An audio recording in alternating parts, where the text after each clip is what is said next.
I'm going to create the complete 10,000-word story based on your detailed instructions. I'll follow the outline while ensuring all requirements are met. My name is Harper Anderson, 32 years old, and I've spent my entire life trying to be perfect. Nothing was ever good enough for my mother. I still remember sitting across from her at that upscale Seattle restaurant sharing news of my promotion when she looked at me with cold eyes. "You'll never be happy," she said quietly. I felt tears welling up, but then something unexpected happened. I laughed. That single moment changed everything I thought I knew about myself, and I walked away a different person. Before I share how I transformed my life in minutes, let me know where you're watching from in the comments below. Hit that like button and subscribe to join our community of survivors and thrivers. I was 5 years old the first time I realized my mother Janet wasn't like other mothers. While my friends' parents hung crayon drawings on refrigerators with pride, my mother studied my colorful creation with pursed lips. "The sky isn't purple, Harper. Try again and do better." This became the soundtrack of my childhood. Growing up in our middle-class suburb of Chicago, I learned early that perfection was the minimum expectation. My mother had been a beauty pageant contestant in her youth, placing as first runner-up in the Miss Illinois competition before marrying my father, Thomas, too young at 23. She never let anyone forget she'd sacrificed her modeling career to raise a family. "I gave up everything for you," she would remind me regularly, making sure I understood the debt I owed. My father worked long hours as an accountant at a prestigious firm downtown. When he was home, he was kind but passive, retreating to his study when my mother's critiques became too intense. He would give me sympathetic glances, but never intervened. I later understood he was fighting his own battle against my mother's disappointment. At school, I pushed myself beyond limits. By fourth grade, I maintained straight A's, captained the debate team, despite my anxiety about public speaking, and won the regional science fair with a project on alternative energy that took me 3 months to complete. I still remember rushing home, certificate clutched in my hand, bursting through the front door. "Mom, I won first place," I announced, holding out my blue ribbon. She glanced up from her magazine. "Ashley Miller got into the advanced math program at Lincoln Preparatory. Her mother told me at the supermarket." She returned to her reading without looking at my project or certificate. I stood there, ribbon dangling from my fingers, feeling the familiar ache in my chest. Later, I pinned the ribbon inside my closet door, where I kept all my achievements, a private museum of successes that weren't quite successful enough. My brother Jake was 3 years younger and somehow exempt from these expectations. His B- grades were met with praise about trying his best, and his participation trophy for soccer was prominently displayed on the mantle, while my academic awards remained in my closet. "Boys are different," my mother would explain when I questioned the disparity. "Besides, you're naturally gifted. You should be doing even better." By 13, I developed insomnia, lying awake rehearsing school presentations until 3 in the morning, checking homework multiple times until the pages became smudged. Perfectionism wasn't a trait I possessed, it possessed me. Our dinner table became the stage for what my mother called improvement talks. These one-sided conversations detailed all the ways I could be better, from my posture to my vocabulary to my social circle. "Jennifer's daughter volunteers at the hospital and plays violin," she mentioned one evening. "What extracurriculars are you considering for college applications?" I was 14 and had already joined 4 clubs, maintained perfect grades, and started learning French. "I was thinking about joining the photography club," I ventured. "Photography?" she scoffed. "That's a hobby, not an achievement. What about student government?" Soon, I didn't need my mother's voice to criticize me. I developed my own internal monologue that anticipated her disapproval. Before presenting any idea or achievement, I would run it through the filter of her imagined response, often deciding to keep things to myself rather than face disappointment. The only respite came from my grandmother, my father's mother, who lived an hour away. During summer visits, she would stroke my hair while I cried about never being good enough. "Your mother is fighting battles you can't see, sweet pea," she would say. "But don't let her battles become yours. You're exactly who you're supposed to be." Those words were seeds planted in barren soil, waiting years for the right conditions to grow. By 17, I had my escape plan. I applied to colleges as far from Chicago as possible, focusing on West Coast schools. When my acceptance letter from the University of Washington arrived with a partial scholarship, I felt the first genuine excitement I'd experienced in years. Seattle. Why would you go there? Northwestern is a better school and it's right here, my mother argued. But for once, I stood firm, though my voice shook as I claimed the distance would look good for independence on my resume. My mother understood resume building arguments and reluctantly conceded. The night before I left for college, I sat on my perfectly made bed in my immaculately organized room and promised myself that 2,000 miles away, I would finally be free to become whoever I wanted to be. I just had no idea who that person was. The Seattle rain was nothing like Chicago storms. Instead of thunderous downpours, it fell in a constant, gentle mist that first September day when I arrived at the University of Washington campus. I remember closing my eyes and letting it touch my face, thinking maybe it could wash away 18 years of never being good enough. My dorm room in McCarty Hall became my first taste of independence. My roommate Zoe Nakamura arrived with boxes of eclectic decorations and immediately began transforming her side of the room into a vibrant space with tapestries, string lights, and framed art prints. "Hope you don't mind the explosion of color," she said, hanging a rainbow mandala above her bed. "I need creative chaos to function." In my childhood home, chaos was a dirty word. Everything had its place, and creativity was subordinate to order. I had packed only essentials in coordinating colors, my decorations limited to a single framed family photo and a small plant. "I like it," I said, surprising myself with the truth of it. "It's alive." Zoe became my first real friend, introducing me to her diverse group from the art department. For the first time, I met people who valued expression over achievement, who measured worth by authenticity rather than accolades. "What's your major?" asked Daniel, a film student with bright blue hair, during our first group dinner. "Business," I answered automatically, though I hadn't declared yet. "Really? You strike me as more humanities type," he replied. "What do you actually like studying?" The question caught me off guard. What did I like? No one had asked me that before. "I love art history," I admitted quietly. "Renaissance period especially." The words felt foreign on my tongue, an admission of passion that had no practical application in my mother's worldview. "Then major in that," Zoe said simply, as if it were the most obvious solution in the world. And for a brief, dizzying moment, I considered it. That first semester, I excelled academically just as I always had. But despite my 4.0 GPA, the Sunday phone calls with my mother were filled with subtle undermining. "Business program ranking well this year," she would ask. "It's third in the state," I would answer. "Third? Well, I suppose that's fine if you're not aiming for the top." During winter quarter, I met David in my required English composition class. With unruly brown curls and perpetually paint-stained hands, he was everything my mother would disapprove of. He was an art major who approached life with a freedom I found both terrifying and magnetic. "You analyze everything too much," he told me once as we studied in the library. "Not everything needs to be perfect to be valuable." When he kissed me for the first time outside the campus coffee shop, I felt a wall inside me crack. For the first time, I considered that there might be more to life than achievement. In a moment of courage, I changed my major to art history the next day, feeling simultaneously liberated and terrified. The feeling lasted exactly 2 weeks until my mother's spring visit. She arrived with her designer luggage and critical eye surveying my dorm room, my friends, my entire Seattle existence, and finding it all wanting. "Art history," she repeated when I nervously shared my new major. We were sitting at an overpriced restaurant she'd selected downtown. "Please tell me you're joking." "I'm not. I love it, Mom. I'm doing really well in all my classes and—" "Harper, be serious. What kind of career will that lead to? Museum tour guide, gift shop clerk?" She cut into her salmon with surgical precision. "I didn't pay for you to indulge in hobbies." "It's not a hobby," I defended weakly. "There are curatorial paths, academic tracks." "Change it back," she interrupted. "This isn't up for discussion." That evening, after she returned to her hotel, I sat on my bed while Zoe watched me with concern. "You don't have to do what she says," she offered. "You're an adult."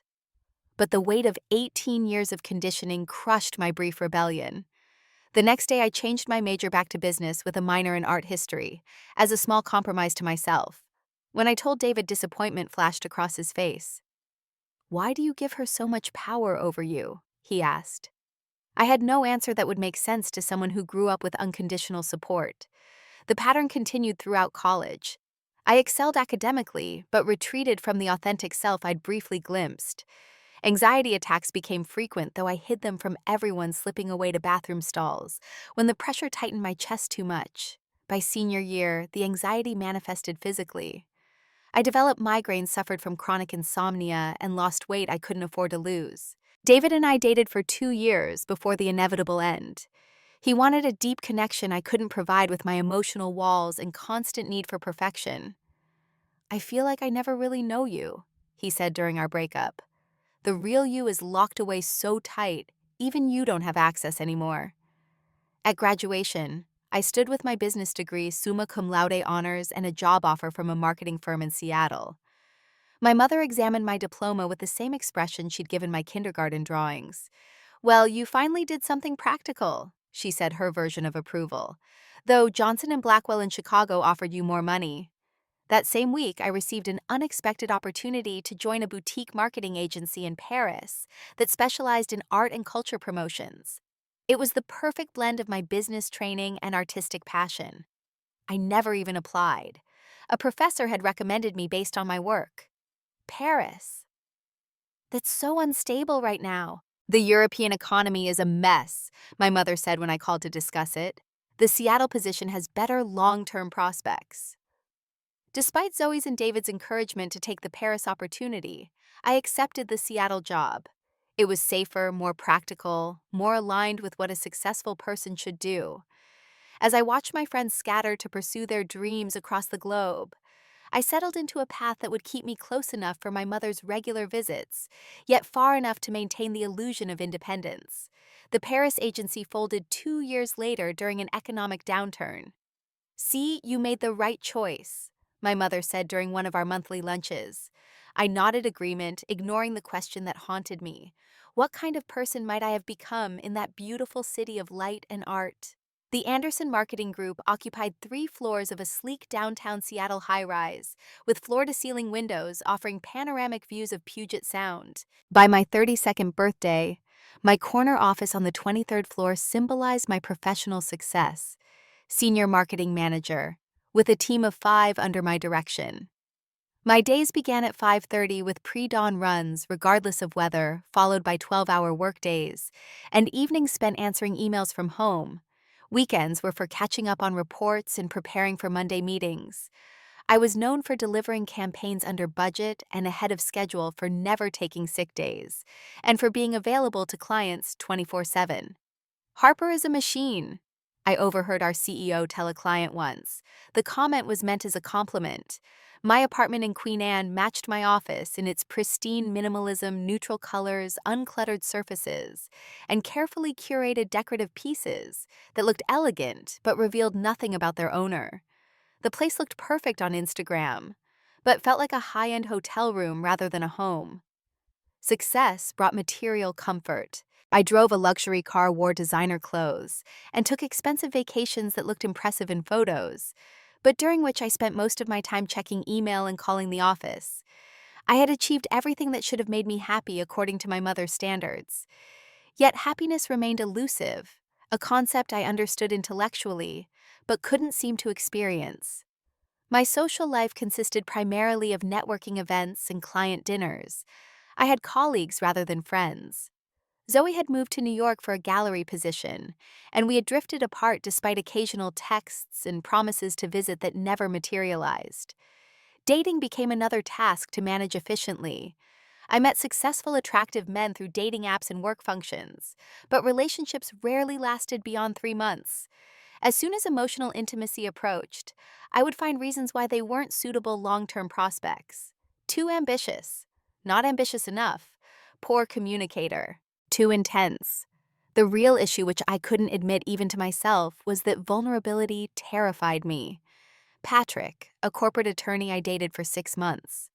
My longest relationship ended things during what I had thought was a routine dinner. "You never let me in, Harper," he said, frustration evident in his voice. "It's like dating a perfectly polished resume rather than a person." The criticism stung because it echoed what David had said years earlier. Two different men, same observation. Maybe the problem wasn't them. But introspection was a luxury I didn't allow myself. Instead, I channeled all emotional discomfort into work, pushing myself harder, staying later, taking on more projects. Through it all, my mother's monthly visits continued. She had developed a routine of flying to Seattle for a weekend every 4 weeks, staying at the Four Seasons downtown, and requiring my full attention despite my workload. These visits invariably left me emotionally drained and physically exhausted. During these weekends, she would inspect my life, as she once had inspected my childhood bedroom, finding invisible dust in corners only she could see. "You're getting fine lines around your eyes," she noted during one visit. "That skincare routine I recommended would help with that. Your hair is looking dull. Have you considered highlights? That promotion should have come 6 months ago. Williams and Porter would have made you director by now." Each criticism was delivered with the same matter-of-fact tone she had used throughout my childhood, as if she were simply stating objective truths that any reasonable person would acknowledge.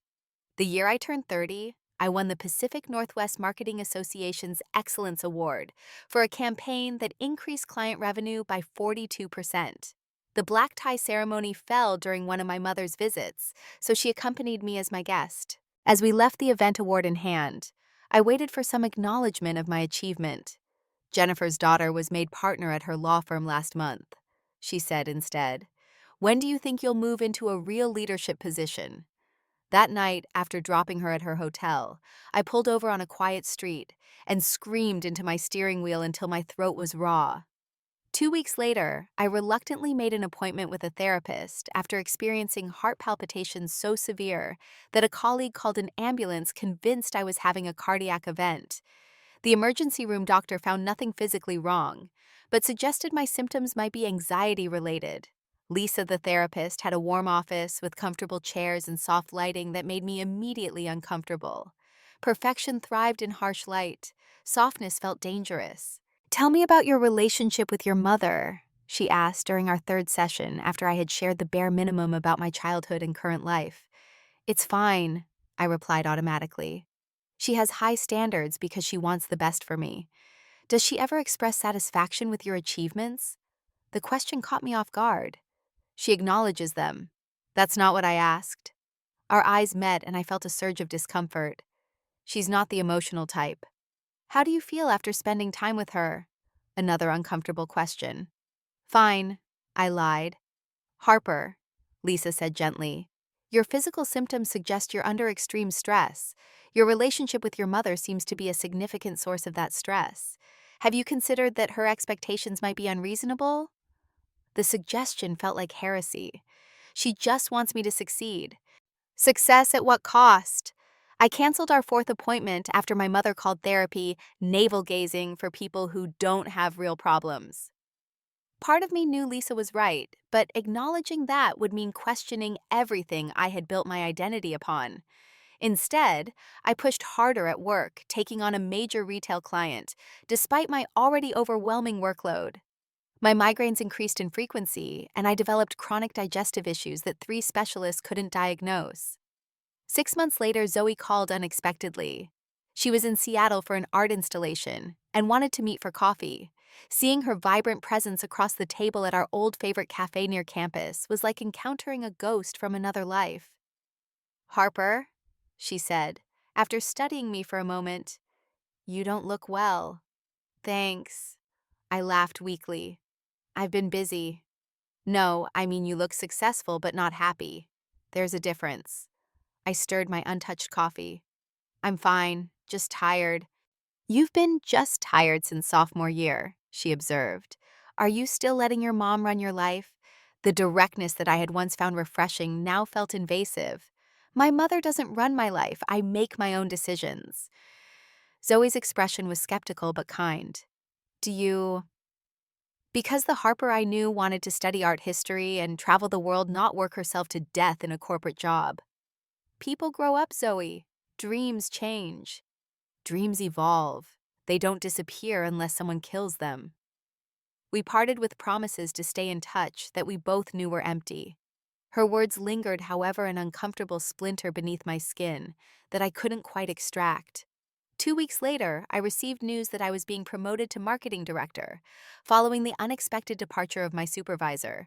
It was everything I had worked for: better title, significant salary increase, larger team, and more influence within the company. That night, I sat alone in my perfect apartment with an expensive bottle of champagne, trying to manufacture the feeling of triumph that should have accompanied such news. Instead, I felt hollow, as if I were celebrating someone else's achievement. When I called my mother to share the news, her response was predictable. "Marketing director, I thought they might make you VP by now." As I prepared for our monthly lunch the following weekend, I rehearsed how I would present my promotion, hoping that this time, finally, I might receive the approval I had spent a lifetime chasing. The Seattle afternoon was unseasonably bright that Friday, as I waited for my mother at Elliott's, an upscale seafood restaurant overlooking the water. I had chosen the location carefully, knowing she appreciated establishments with proper tablecloths and attentive service. I arrived 15 minutes early as always to ensure everything would be perfect. My navy blue dress was pressed, my hair recently styled, my makeup professionally applied. I had even scheduled a manicure during my lunch break the previous day. These preparations weren't conscious decisions anymore, but automatic behaviors triggered by impending maternal contact. I watched her approach from across the restaurant. At 62, Janet Anderson remained strikingly put together with her ash blonde bob-tailored cream pantsuit and the pearl necklace my father had given her on their 25th anniversary. She moved with the practiced grace of someone who had never allowed herself to slouch or hurry. "Harper," she greeted, offering her cheek for the obligatory kiss. Her perfume was expensive and subtle, a scent I had tried wearing once but discarded when she commented it suited mature women better. "Mom, you look wonderful," I said automatically. "This suit is several seasons old," she replied, settling into her chair. "The shoulder pads are practically vintage." A waiter appeared, instantly sensing the importance of making a good impression. "Still water with lemon for me," my mother ordered without looking at him. "And I hope the salmon is fresh today." "Caught this morning, ma'am," he assured her. "I'll have the same water," I added with an apologetic smile. After he departed, my mother turned her full attention to me, her eyes scanning my appearance with the efficiency of a security system. "You look tired," she observed. "That foundation is too heavy for daytime. And is that a new dress? The cut is rather severe for your frame." I felt myself shrinking 32 years condensed into 5 in the span of a single sentence. "I've been busy at work," I explained, fingers automatically touching my face where she had detected the makeup flaw. "Actually, I have some exciting news." "Speaking of work," she interrupted, "I ran into Marianne Johnston at my book club. Her son-in-law just made partner at Deloitte, 40 years old and already at the top of his field." The familiar redirection. My news was never quite important enough to take precedence. "That's impressive," I acknowledged, taking a sip of water. "But I wanted to tell you about—" And Caroline's daughter just bought a lovely home in Winnetka, 4 bedrooms for when they start their family. Are you still in that apartment? Real estate is an investment, Harper. Renting is throwing money away." I could feel my carefully rehearsed announcement slipping away, buried under the avalanche of others' accomplishments. The waiter returned for our orders, providing a momentary reprieve. "I'll have the grilled salmon with seasonal vegetables," my mother decided. "Dressing on the side." "The same," I echoed, closing my menu.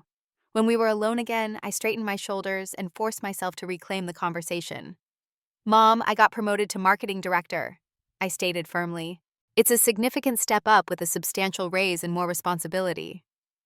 For a brief moment, I thought I detected a flicker of genuine approval in her eyes. Then, "Marketing director wasn't James Peterson made vice president last month. He can't be more than a few years older than you." "James has been with the company longer," I explained, feeling the familiar sting. "And his promotion is in a different department. This is actually a big deal for someone my age." "I suppose," she conceded. "Though I always thought you'd be further along by now. Your SAT scores were higher than Peterson's, I'm sure." I took a deep breath. I'm proud of this achievement, Mom. The company specifically cited my work on the Westridge campaign as exceptional. Pride comes before a fall, she replied automatically. But yes, it's a step in the right direction. Are you dating anyone? The abrupt subject change was another familiar tactic designed to keep me off balance, perpetually defending.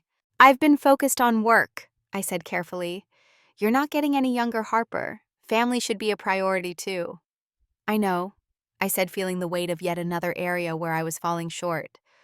Actually, I've been thinking about trying one of those dating apps that cater to professionals. My mother's expression conveyed her opinion of online dating more effectively than words. Desperate people with something to hide use those services. That's not true anymore. Many successful normal people use apps now because they're too busy for traditional dating.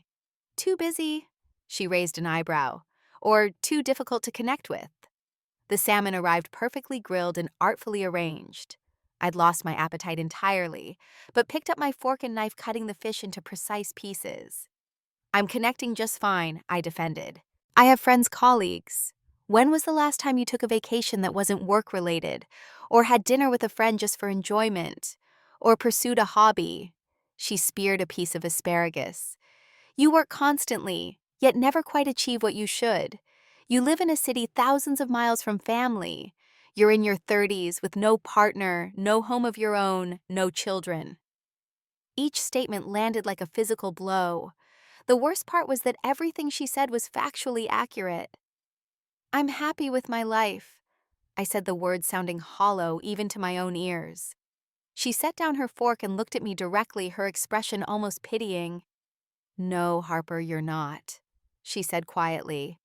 And let's be honest, you'll never be happy. 5 words. 5 simple words that somehow crystallized 32 years of never being enough. I felt tears welling in my eyes, the ultimate failure in my mother's worldview. Emotion was weakness, and weakness was unacceptable. I blinked rapidly, trying to force them back. A lifetime of memories cascaded through my mind. Kindergarten drawings deemed inadequate, perfect test scores, met with questions about extra credit, college choices, criticized career achievements, minimized relationships, scrutinized and found wanting. And suddenly, with perfect clarity, I saw not just my own unhappiness, but my mother's as well. Her perpetual dissatisfaction wasn't just directed at me. It was the lens through which she viewed her entire existence. Nothing was ever enough, because she had never felt enough. The realization bubbled up inside me, unexpected and unstoppable. It started as a small tremor in my chest and emerged as something that shocked us both. I laughed.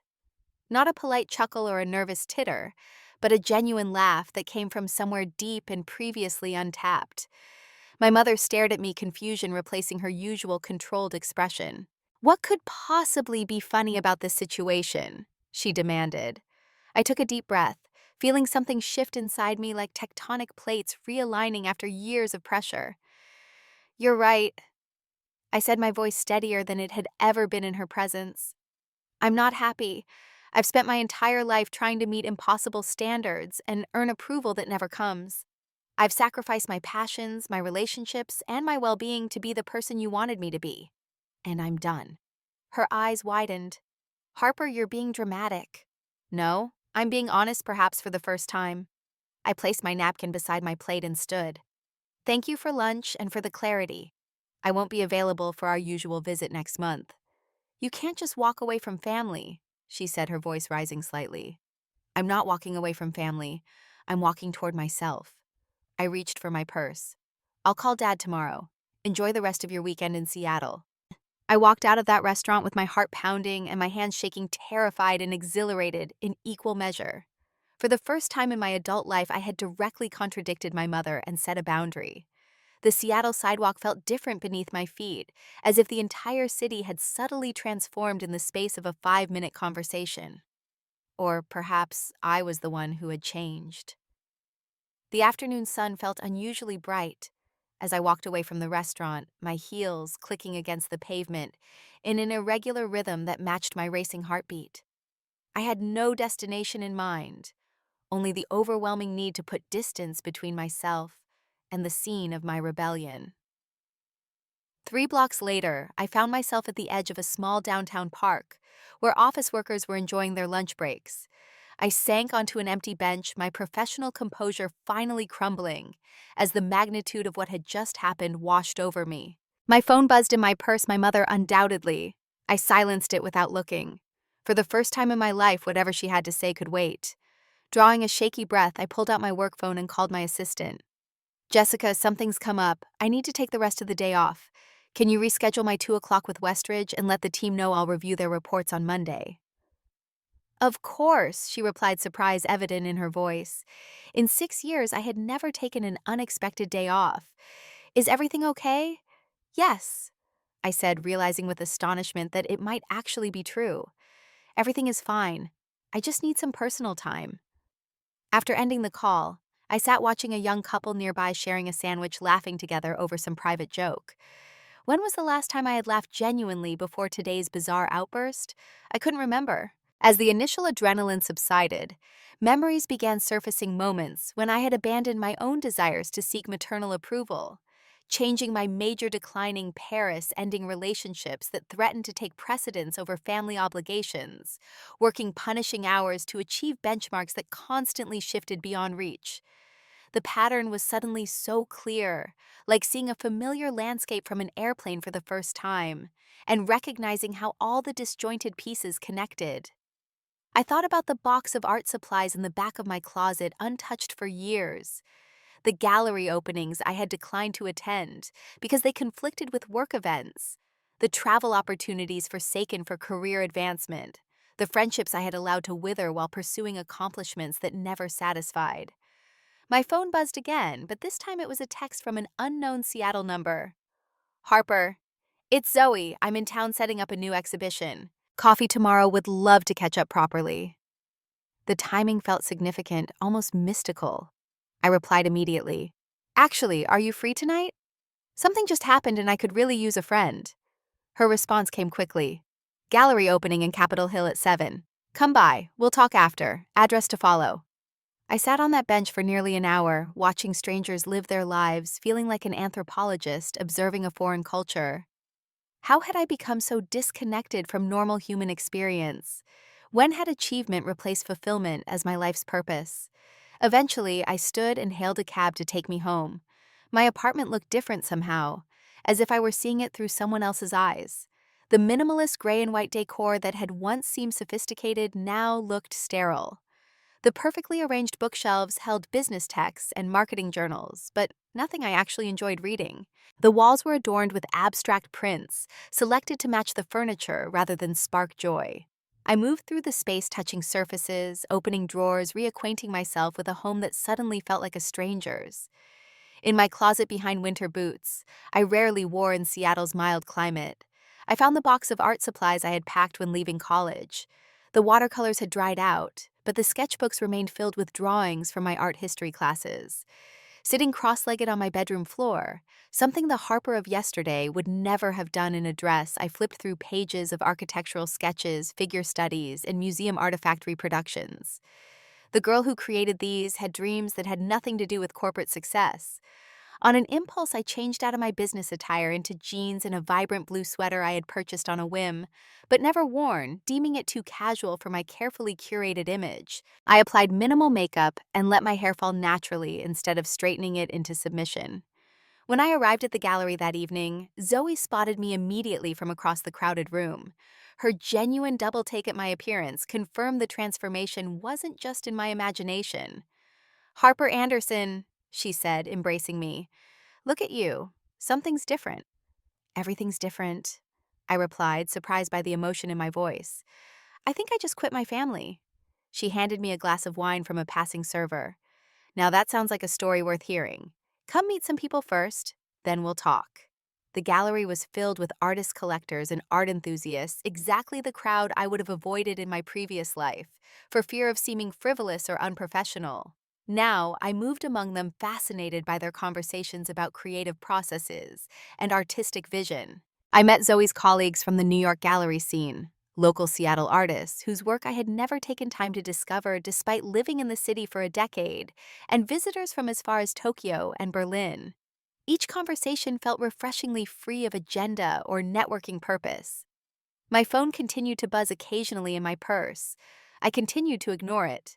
Later, as the crowd thinned, Zoe introduced me to a tall man with warm brown eyes and an easy smile. Harper, this is Miguel Vega. He designed this gallery space. Miguel, my college roommate, Harper Anderson. The famous Harper, he said, shaking my hand. Zoe used to talk about her brilliant roommate who could recite Renaissance painters like baseball statistics. I felt myself blush. That was a long time ago. Art knowledge doesn't expire, he replied. Zoe mentioned you work in marketing now. Yes, although... I paused, uncertain how to explain a transformation that had occurred only hours ago. I'm reconsidering some things. Reconsidering is good, he said. Most people don't do enough of it. There was something about his direct gaze that made me feel seen in a way I hadn't experienced in years. Not evaluated or assessed, but simply acknowledged. After the exhibition concluded, Zoe Miguel and I walked to a nearby cafe. Over tea and late-night pastries, I recounted the restaurant scene with my mother, half expecting them to think I was overreacting. Instead, Zoe reached across the table and squeezed my hand. I've been waiting 10 years for you to have this breakthrough. Was it that obvious?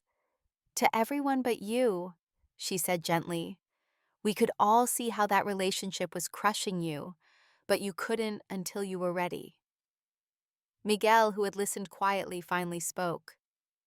My grandfather was similar. Nothing was ever good enough.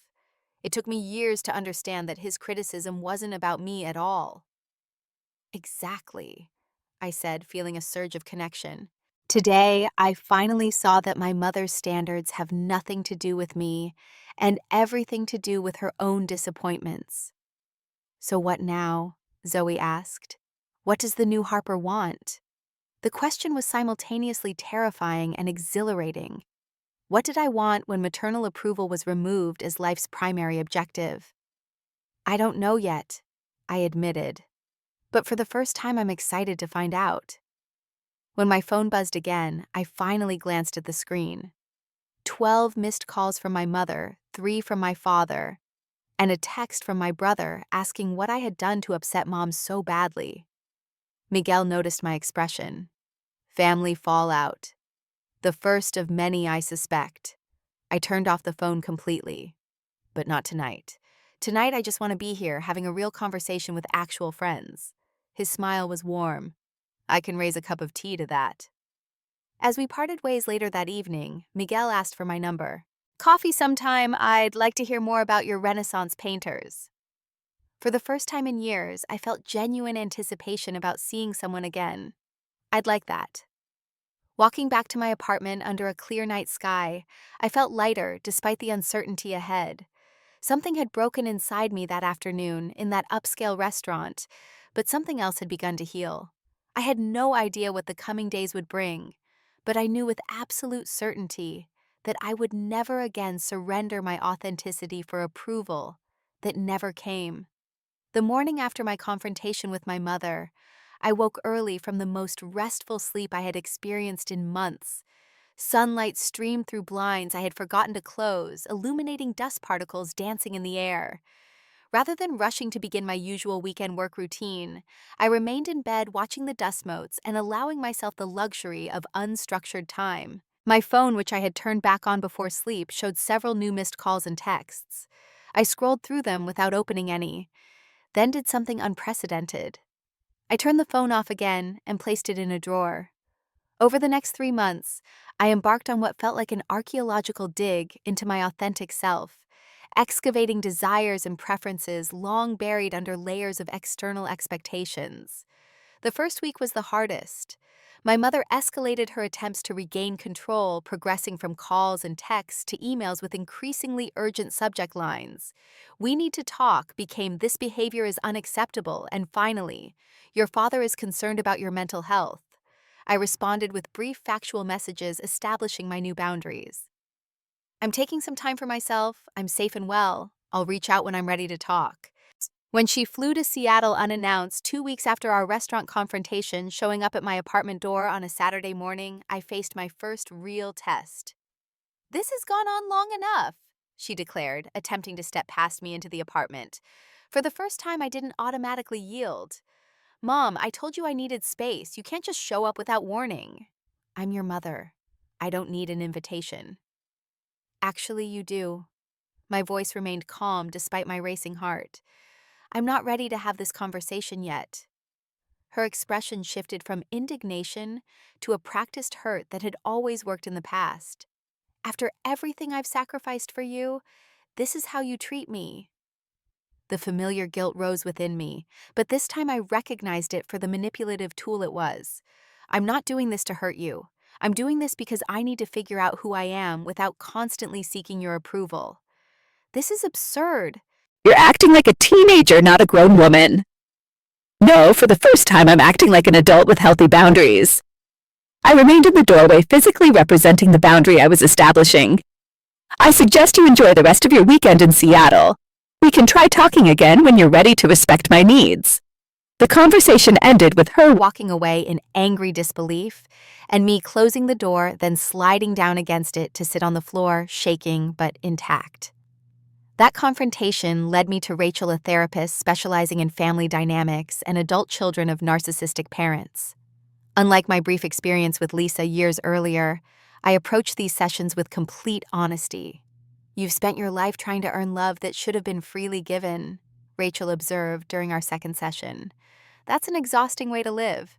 Through weekly therapy, I began recognizing patterns: how my perfectionism stemmed from conditional approval, how my difficulty with intimacy connected to early emotional neglect, how my workaholic tendencies represented a desperate attempt to finally be enough. At work, I initiated subtle changes. I declined a major new project that would have required 60-hour weeks, established regular office hours, instead of being perpetually available, and began taking actual lunch breaks away from my desk. To my surprise, these boundaries enhanced rather than damaged my professional standing. My team seemed to respect my new approach, and several colleagues commented that I appeared more approachable. One colleague in particular, Jade from the creative department, became a genuine friend rather than merely a work acquaintance. Unlike the carefully curated professional relationships I had maintained in the past, our friendship developed organically through honest conversations and shared interests. "You're different lately," she observed during a lunch outside the office. "More present, less like you're constantly performing for some invisible audience." "I'm trying to live authentically," I explained, still finding the concept somewhat foreign. "It's harder than it sounds. But worth it, right?" I considered the question seriously. Despite the family turmoil and identity crisis, did I feel better than before? Absolutely worth it. My relationship with Miguel developed slowly, neither of us rushing into the intensity that had characterized my previous short-lived romances. We met for coffee, then dinners, then weekend outings, exploring Seattle's art scene. He showed me parts of the city I had lived in for years, but never truly experienced: hidden galleries in converted warehouses, community art projects in developing neighborhoods, architectural wonders I had hurried past without noticing. "You're allowed to enjoy things without analyzing their value or productivity," he reminded me once when I caught myself justifying a day spent at a pottery workshop. Pleasure is a legitimate reason to do something. The concept was revolutionary to someone who had measured every activity against its contribution to achievement or advancement. Following Rachel's suggestion, I enrolled in a weekend painting class at a local community center. My first attempts were terrible, tentative, over-controlled, and lifeless. The instructor, a retired art teacher named Gloria with wild gray hair and paint-splattered overalls, saw my frustration. "You're thinking too much," she said, watching me meticulously plan each brushstroke. "Art isn't about perfection. It's about expression." "What are you trying to say?" "I don't know," I admitted. "Then that's where you start. Paint that not knowing. Make it visible." The resulting abstract piece, chaotic, uncertain, yet somehow alive, became the first decoration in my apartment that truly reflected something real about its occupant. As my external life changed, so did my health. The migraines that had plagued me for years decreased in frequency. My chronic digestive issues improved. The insomnia that had been my constant companion since childhood began to release its grip, allowing me occasional nights of uninterrupted rest. 6 weeks into my transformation, my brother Jake called the first direct contact from my family that wasn't an attempt to bring me back into line. "Mom's a wreck, he began without preamble. "Dad doesn't know what to do with her." "I'm sorry to hear that," I replied carefully. "How are you doing?" The question seemed to throw him. We had never had the kind of sibling relationship that included genuine concern for each other's well-being. "I'm fine," he said automatically, then paused. "Actually, things are weird at home. Mom talks about you constantly analyzing everything you ever did or said. It's like she's obsessed with figuring out where she lost control." The old me would have felt responsible for my mother's distress. The emerging authentic me recognized that her emotional state was not my responsibility. "I hope she takes this opportunity for some self-reflection," I said. "It could be healing for everyone." "So you're not coming home for Thanksgiving? Mom's already telling the family you have some kind of breakdown." I had expected this narrative. "I'm not having a breakdown, Jake. I'm finally breaking free. There's a difference." "Whatever," he replied, reverting to the dismissive tone he had always used when uncomfortable. "Just call Mom, okay? She's driving everyone crazy." The conversation confirmed what I had suspected without me as the designated family problem. The dysfunctional dynamics were shifting, making everyone uncomfortable. 3 months after the restaurant confrontation, my parents announced they were coming to Seattle together. This unprecedented joint visit signaled the seriousness with which they viewed the situation. I agreed to meet them for dinner, setting a clear 2-hour time limit, and choosing a public restaurant where emotional scenes would be discouraged. My father looked older than he had during their last visit, the strain of the family discord evident in the new lines around his eyes. My mother had armed herself with perfect hair designer outfit and a brittle smile that didn't reach her eyes. "You look well," my father offered tentatively after we were seated. "Thank you, Dad. I am well." My mother surveyed me critically. "You've lost weight. And what have you done to your hair?" I had cut my carefully maintained shoulder-length bob into a shorter, more natural style that required minimal styling. "I like it this way. It's easier." "Easier isn't always better," she replied automatically. "Sometimes it is," I countered, maintaining eye contact. The conversation progressed predictably. My mother alternated between criticism disguised as concern and attempts to reestablish the old dynamic, where my life choices required her approval. My father mediated ineffectively, his peacekeeping efforts hampered by decades of enablement. When the subject turned to my attitude problem and how it was affecting family harmony, I set down my fork and addressed them both directly. "I love you both, but I can't continue a relationship based on criticism and control. I'm an adult woman who deserves respect and autonomy. If we're going to have a healthy relationship moving forward, some things need to change." My mother's face hardened. "We're your parents. You don't get to set conditions." "Actually, I do. That's what boundaries are." "This therapist is filling your head with nonsense," she snapped. "This isn't how our family operates." "That's exactly the problem," I replied. "Our family operates on criticism, comparison, and conditional love. I can't live that way anymore." My father, who had been silently watching our exchange, finally spoke. "Janet, maybe we should listen to what Harper is saying." The unexpected support momentarily silenced my mother. She looked at him with the same disbelief I felt. "Harper has always been exceptional," he continued quietly. "Maybe instead of pushing her to be more, we should appreciate who she is." In that moment, I glimpsed what our family might have been if my father had found his voice years earlier. The realization was simultaneously heartbreaking and hopeful. The dinner ended without resolution, but a small crack had appeared in the family dynamic. My father hugged me tightly before they left, whispering, "I'm proud of you," words I had waited a lifetime to hear. As they departed, I watched my mother's rigid posture and my father's gentle hand on her back, wondering if their relationship might also change in the wake of my rebellion. That night alone in my apartment, with its gradually warming decor and increasing signs of genuine habitation, I realized that the difficult path I had chosen was not just about setting boundaries with my mother. It was about reclaiming the right to define my own worth, happiness, and purpose. For the first time, I was becoming the author of my own story, rather than a character in someone else's. 1 year after that life-changing restaurant conversation, I stood in my transformed apartment, watching evening light filter through colorful curtains that had replaced the neutral blinds. The space had evolved to reflect my emerging authentic self. Bookshelves now held novels and art books alongside business texts. Walls displayed both professional certificates and my own amateur paintings. Comfortable furniture had replaced Instagram-worthy but uncomfortable pieces. The journey hadn't been easy or linear. There had been moments of doubt, backsliding into people-pleasing habits, and painful confrontations. But standing there preparing to host a dinner party for friends, a concept that would have terrified the old Harper, I felt a sense of peace that had eluded me for 32 years. My professional life had undergone equally significant changes. 6 months after setting boundaries with my mother, I had taken a calculated risk by presenting a radical rebranding proposal for a struggling client. Drawing on my suppressed creative instincts rather than conventional marketing wisdom, I had advocated for an approach that felt authentic rather than merely strategic.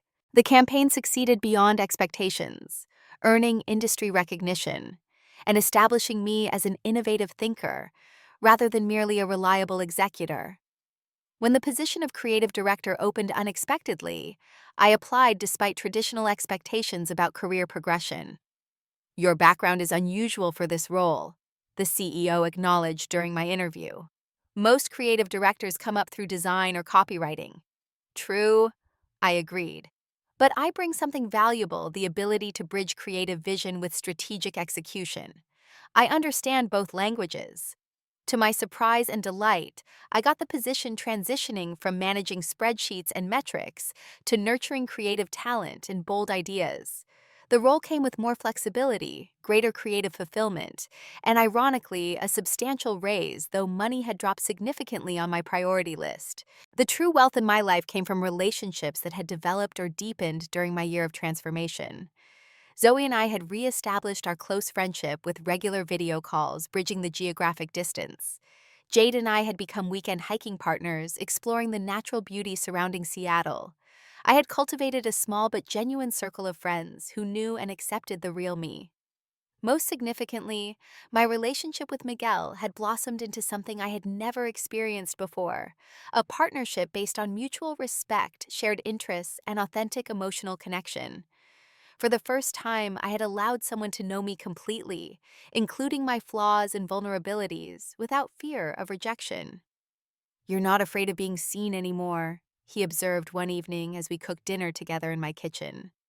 "When we met, you were still hiding behind this perfect facade." Perfection was my armor, I acknowledged, stirring the pasta sauce he had taught me to make from his grandmother's recipe. "I thought if I could just achieve enough, be enough, no one could hurt me. And now I know that real connection happens in the imperfect spaces." I tasted the sauce and added more basil. Perfect is lonely. My relationship with my family had evolved into something I would have once considered impossible, limited, but more honest. After several difficult months, we had established a new normal, with clearer boundaries and expectations. My mother had initially resisted fiercely, cycling through manipulation tactics from guilt to anger to ostracism. When those failed, she had grudgingly accepted the new terms of our relationship, though not without occasional testing of boundaries. Our conversations now occurred on a scheduled monthly call, rather than through surprise visits or daily texts. During these calls, I practiced what Rachel called benevolent disengagement, remaining compassionate but refusing to be drawn into old patterns of criticism and justification. I received a promotion. I shared during one such call, announcing my creative director position. "Creative director?" My mother's surprise was evident. "That's quite a departure from your track." In the past, I would have launched into an extensive justification. Now I simply said, "Yes, it is. I'm excited about the new challenge." After a brief pause, she offered, "Well, congratulations. I'm sure you'll approach it with your usual thoroughness." Not effusive praise, but a step beyond her previous dismissals. Small progress. My father had undergone his own transformation, finding his voice after decades of silence. During his last solo visit to Seattle, he had apologized for not protecting me from the pressure and criticism. I thought staying neutral was the right thing, he explained as we walked along the waterfront. I see now that there is no neutral in family dynamics. My silence was compliance. That conversation had been a watershed moment in our relationship, allowing us to begin building something new based on mutual respect rather than shared subjugation to my mother's standards. Even Jake and I were establishing a more authentic sibling relationship. After initially siding with our mother, he had experienced his own awakening when her critical focus shifted to him in my absence. I get it now, he admitted during a rare phone call. It was easier when you were the primary target. I'm sorry I didn't see it sooner. My personal growth extended beyond family and career. The weekend painting classes had become a significant part of my life, evolving into a small studio space I rented in an artist's collective, where I taught children's art classes on Saturday mornings. Watching young children create without self-consciousness or fear of judgment had become a profound joy and continuing lesson in authentic expression. I had also begun volunteering with a mentoring program for young professional women, sharing my hard-won wisdom about balanced boundaries and the dangers of building an identity entirely on external validation. Success isn't worth much if you lose yourself in the process, I told a group during a panel discussion. Achievements are meaningful only when they align with your authentic values. As I arranged flowers for my dinner party that evening, Miguel Zoe, who was visiting from New York, Jade and her husband, and two couples from my art collective. My phone rang. My mother's name appeared on the screen. A year ago, an unexpected call from her would have triggered immediate anxiety. Now I felt a calm certainty as I answered. Mom, I'm in the middle of preparing for guests. Can I call you tomorrow? This will just take a minute. She began her tone, suggesting she intended to ignore my boundary. No, it will need to wait, I replied firmly but kindly. I have friends arriving in 30 minutes and I want to be present for them. A pause then, surprisingly. All right, tomorrow then. Thank you for understanding. I'll call you after work. As I ended the call, Miguel appeared from the kitchen where he'd been finishing the appetizers. Everything okay? I smiled, realizing it was a genuine smile, rather than the tense approximation I had once offered in similar situations. Yes, everything is exactly as it should be. Later that evening, surrounded by people who knew and accepted the real me, I reflected on the journey of the past year. Happiness I had discovered wasn't a destination reached through achievement or approval. It was a practice of authenticity, a daily choice to honor my truth rather than conform to external expectations. The path hadn't been easy and would never be complete. There would always be moments of doubt, temporary regressions into old patterns, new challenges to face. But I had found something more valuable than the perfect life I once pursued, a genuine life with all its messiness, uncertainty, and joy. As the conversation and laughter flowed around my dinner table, I caught Miguel watching me with a smile that still made my heart skip. "Penny for your thoughts," he asked quietly. "I was just thinking about how happiness isn't what I thought it was," I replied. "It's not about having all the right answers or achievements. It's about asking the right questions and being brave enough to live the answers whatever they are." He raised his glass. "To asking brave questions, then." As our friends joined the toast, I felt a sense of belonging that no external validation could ever provide. My mother had been wrong that day in the restaurant. Happiness wasn't an impossible destination for me.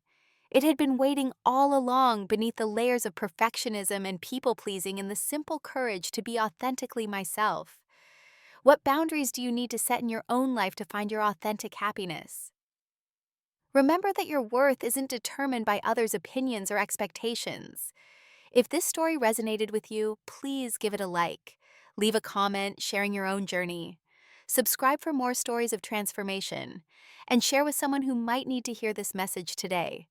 Thank you for joining me on this journey, and remember, it's never too late to change everything.